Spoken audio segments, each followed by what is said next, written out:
Hey VF Group, just looking at my practices of missions, rule of life, and I've got some successes and some failures, feeling encouraged and convicted in a variety of ways. I wanted to share a little bit of what I had written down. I feel like I was successful in witness, in reconciliation, and in advocacy. In witness, I wanted to just be who I was and unashamedly talk about the gospel, regardless of if people are believers or not. Not at the expense of contextualization, but to just be true to who I am and be consistent, that I wouldn't change my words just because I didn't know if they believed in God or not.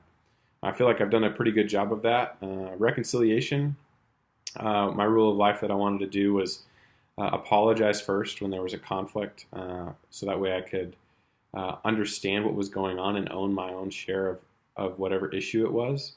And also, when people apologize, I wouldn't just let them get away with a simple sorry, that I would also kind of let them know what effect it's had on me. And then finally, in advocacy, just asking the question of who's not represented in the room and doing everything I can in my power to get those people there. I feel like I've done a really good job of those three since this last class, which was about a year ago. But I've really struggled on a couple of these. One would be mercy. I said I wanted to commit to interacting with the homeless, and I just have not done that at all. And then interreligious dialogue as well. I said that I would go to uh, other religion services on a biannual basis, and I haven't done that since our assignment. And so just feeling really convicted because I didn't have anyone to kind of share this with to keep me accountable. It was just myself and kind of these ideas that I felt that were good ideas, or maybe spirit led, but just didn't have a great follow through. I'm batting about 50%, which if you're a baseball player is pretty good, but obviously I'd want to do better in a lot of those.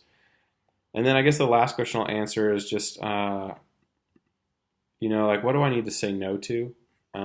Because I think that this is a question that comes up, and from my senior pastor, he wants me to say no to doing seminary because I feel like a lot of times it gets kind of my scraps and my leftovers, which depending on the week can absolutely be true. Some weeks it's the focus if I have got a lower workload, but if I have a high workload, then this definitely takes lower priority, and because of that, I think I do a dishonor to the class itself and even just my ability to be transformed with the different practices. I don't think I ever go out of a week without having anything, but there are times where I need to make more of it. So I hope that's helpful for you guys. A little bit of confession and truth telling just on myself, and I'm excited to see how you guys succeed and fail as well.